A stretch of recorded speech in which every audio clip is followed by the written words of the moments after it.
Right there, I've decided upon a very simple recipe for you, something that you guys can make at home. Takes about 15 to 20 minutes, very healthy, very nutritious. So the dish is beetroot tartare with quinoa, goat cheese and fig compote. So just when he's doing that, I will just take you a brief through for my cake recipe. I have here some sugar that I'm going to caramelize, and I have here some liquid mixture. You'll get a recipe in the end. So all the liquid ingredients are in here and the sugar is here. While I'm going to caramelize these and heat these up, chef can, because this will take some time. So chef can go ahead and do the demo. Right, so what we have here, can you see it on the screen? Can we have the screen on screen? Yes. Now it will be on screen. Okay, perfect. So what we have here is some diced beetroot. So the thing with beetroot is always roast it, do not boil it. When you boil beetroot, it loses all of its color. So the best way to cook them is roast them for around an hour or so. So that's the roasted beetroot. We have some green Granny Smith apples which have been diced. We have some quinoa. Now quinoa is a grain from the seed from the amaranth family. The name of the plant I think is goosefoot, and it's very nutritious. It's been known as the superfoods of the new generation. We've got some fig compote, which I'll tell you later how I made. We've got some fresh goat cheese, some diced onions, and a mixture of parsley, coriander, and mint. So let's get started with the quinoa first. So the quinoa is there. So we're going to add some chopped shallots to it, or red onions as we call it.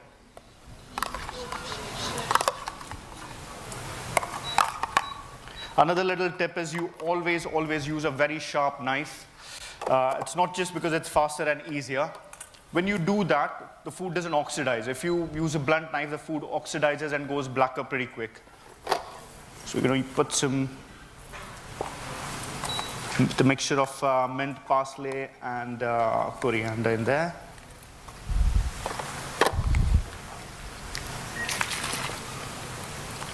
A little bit of the red wine vinegar. You can actually use any other vinegar you can find in the market if you don't find the red wine vinegar, but this is probably the best vinegar there is. We're going to mix that up.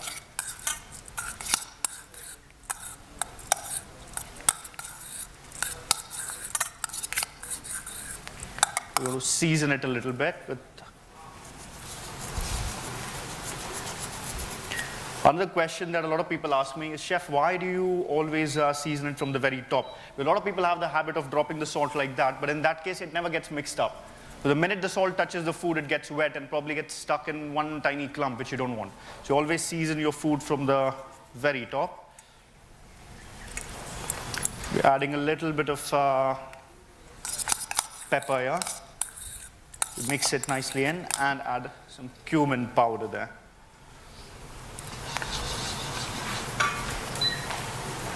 So you've got a lot of flavors going on here. You've got red wine vinegar, which is essentially European. You've got some cumin, which is Asian.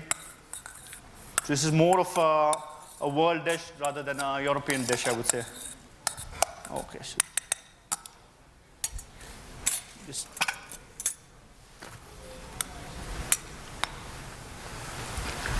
right, so that's about ready. I'm going to keep that aside. Now, we're going to start working on the beetroot.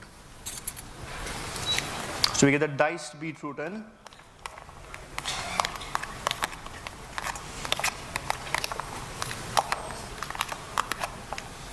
Now there's some ready beetroot puree that I have here. Again, the way I have made this beetroot puree is roasting the beetroots and then blitzing them together with the same red wine vinegar and a little bit of sherry if you get.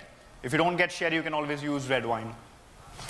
No, so the beetroot puree goes in there, just enough to bind it. So whenever you're making a salad, the idea is to have a proper balance between the richness of the dairy products. Like if you're using any kind of cheese, it has to be balanced with the acidity of the vinegar or lemon juice. And the sweetness in the salad has to be balanced with something that is tart. So I have some apples here that will balance out the tartness in this beetroot puree.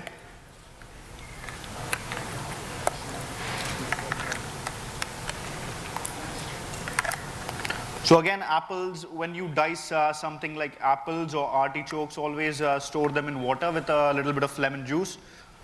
If you don't do that, your vegetable or fruit is going to get oxidized pretty soon. So I've got these stored in chilled water with lemon juice. About that much would be enough. And now we're going to mix that up.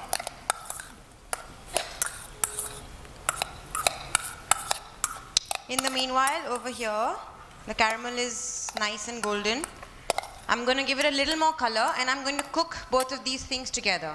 Now I'm heating my liquid mixture, because if I put a cold mixture into hot caramel, it's going to all crystallize and I'll have to remelt it.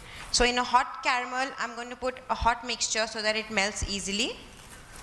And then eventually I'm going to start adding other ingredients in between when chef finishes. Right. So I'm already almost there. You can actually see how fast and quick this dish is. So I'm going to start plating it now.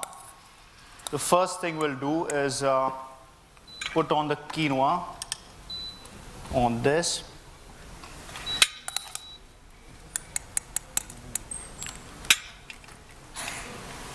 So if you find what's called a cookie cutter or a plating ring, you could probably use that in the middle of a dish, place everything in there and then lift it. That kind of looks really gorgeous.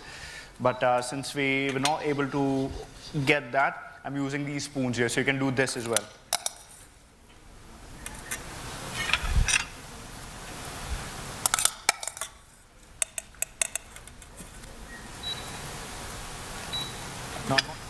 Okay, so you just push that in, lay it flat, and then spoon the mixture of apples and beetroot right on top of them.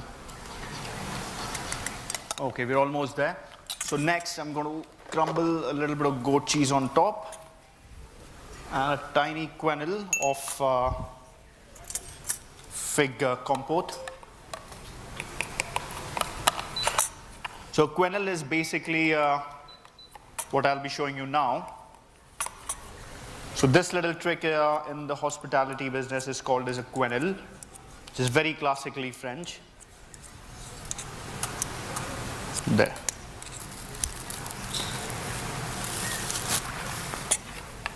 So there's a little beetroot tartare with apple and goat cheese and fig compote. And that's a little garnish that I've made. Very simple to do. All you have to do is lay a cling film very taut over a plate, nice and tight so there are no creases. Brush it with olive oil and lay coriander or parsley leaves flat and whack them in the microwave for say a minute, minute and a half. And that's about it. So I'm going to put this crispy coriander right here.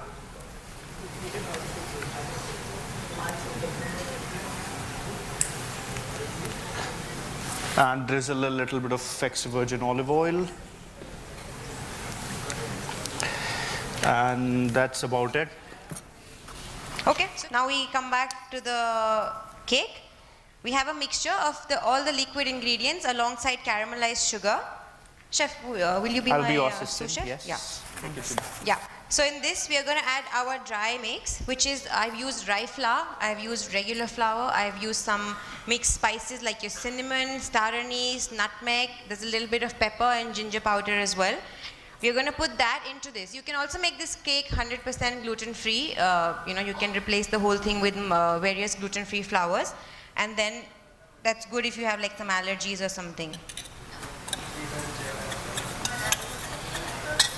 While we are going to mix this, chef, can you please? Yep. While we are going to mix this, post this, we are going to add 4 eggs, which helps us in baking. I've kept ready 2 baking molds lined with butter and some parchment paper at the bottom. And over here, if you see, I have a glaze that's made of chocolate and oil. Now you must be wondering why oil in the chocolate.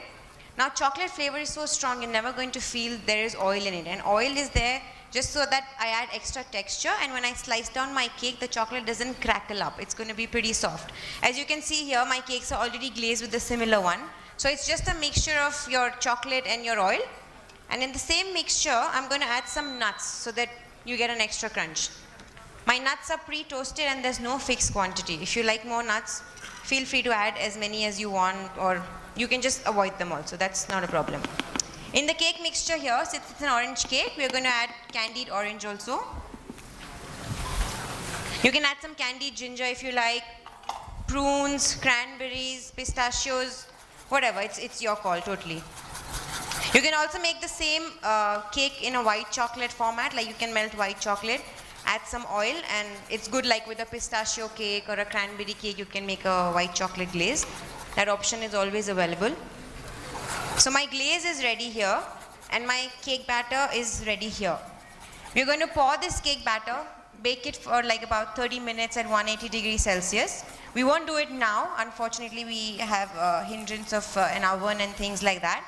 But the same mixture is here that is baked for you and ready. So we'll just show you how to glaze it, and then we have the final product for everyone to taste. Thank you, Chef. And anybody who thinks that the kitchen is not the place for men, you could probably try whisking this for half an hour and you'll see.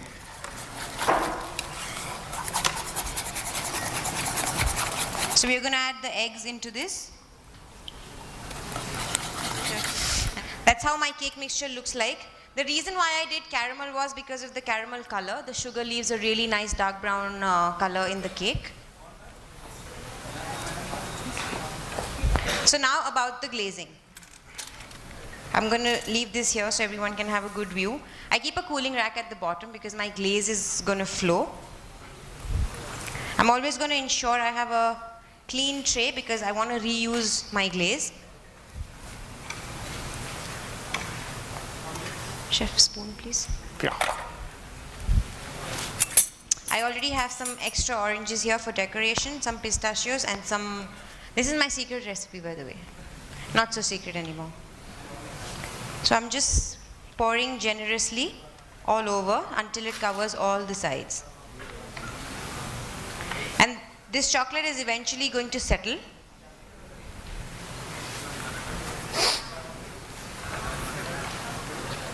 So just pour everywhere as much as you want. The excess one you can always take off and you can reuse it. It's chocolate and oil, so it's not going to get spoiled. Once it's set, you can scrape it off the grill. You don't have a proper cooling rack, it's fine. In your OTG ovens, you have the grill. You can always clean that up and you can use that as a rack. And what happens to the chocolate dripping on the tray, Chef? Yeah, that you can, it's a clean tray. You can always pick it up and put it back in the bowl. And this glaze, you can use it for like at least a couple of months. So nothing is going to happen to it. Now while it's still setting, I'm going to put my orange peel. Reason being because it'll stick to the chocolate.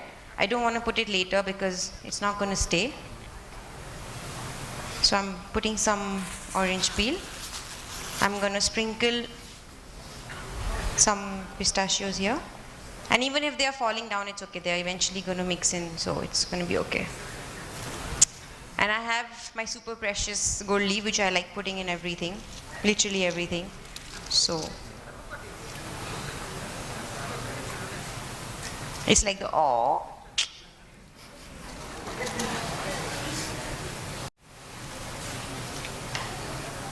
There you go, and this is done. The cake is ready. Once it's a bit cool, we're going to scrape it off from the bottom, place it in a tray, and this is how exactly it is going to look like.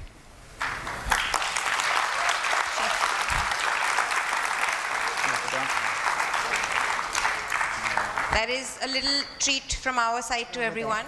So that's about us from the Troublesome Duo. Thank you so much from these troublesome humble bawarchis. Thank you. Thank you.